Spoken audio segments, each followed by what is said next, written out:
नमस्कार, मी जीवन सर. तुमच्या सर्वांचं प्रेम आणि त्या सपोर्टनं मी तुमच्या समोर जे तयारी करणारी मुलं आहेत या तयारी करणाऱ्या मुलांना सांगू इच्छितो कि इस दुनिया में ऐसी एक जगह है जिस जगह पर जहर और एक ऐसी जगह है जहां जहर है और जहर के साथ एक शहद भी है जो एक साथ रहते हैं, जिसका नाम है जुबान. आणि म्हणून जर कधी तू घसरला तर परत उभा राहशील, पण तुझी जीभ जर घसरली तर मात्र या आयुष्यामध्ये एक वेगळं वातावरण तयार व्हायला वेळ लागत नाही.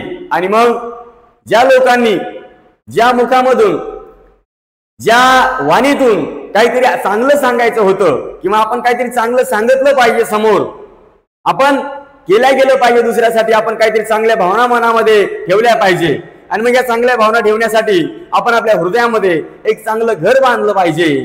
जमिनीवरचं घर जर का बांधलं तर त्या घरामध्ये काही लोक राहतील, परंतु त्यापेक्षाही आपल्या मनामध्ये जर कधी एक आपुलकीचं, प्रेमाचं, एक मायेचं जर घर जर का बांधलं तर मला तरी असं वाटतं की आपण एक काहीतरी समोरच्याला देण्यायोग्य हो. म्हणून कवी लिहितात, घर नव्याने पुन्हा बांधले पाहिजे, घर नव्याने पुन्हा बांधले पाहिजे, जळमटांना जुन्या जाळले पाहिजे, घर नव्याने पुन्हा बांधले पाहिजे, जळमटांना जुन्या जाळले पाहिजे.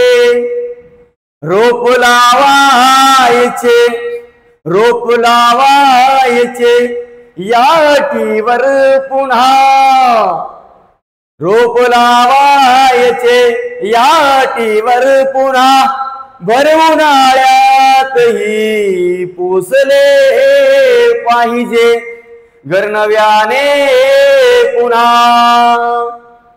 घरमुख होणार नाही, घरमुख होणार नाही या अटीवर पुन्हा, घरमुख होणार नाही या अटीवर पुन्हा, तू मला मी तुला भांडले पाहिजे, घर नव्याने पुन्हा.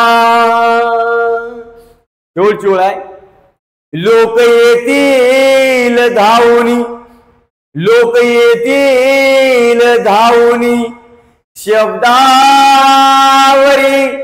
लोक येतील धावूनी शब्दावरी, वागरे आपुले चांगले पाहिजे, घर नव्याने पुन्हा बांधले पाहिजे, जळमटांना जुन्या जाळले पाहिजे.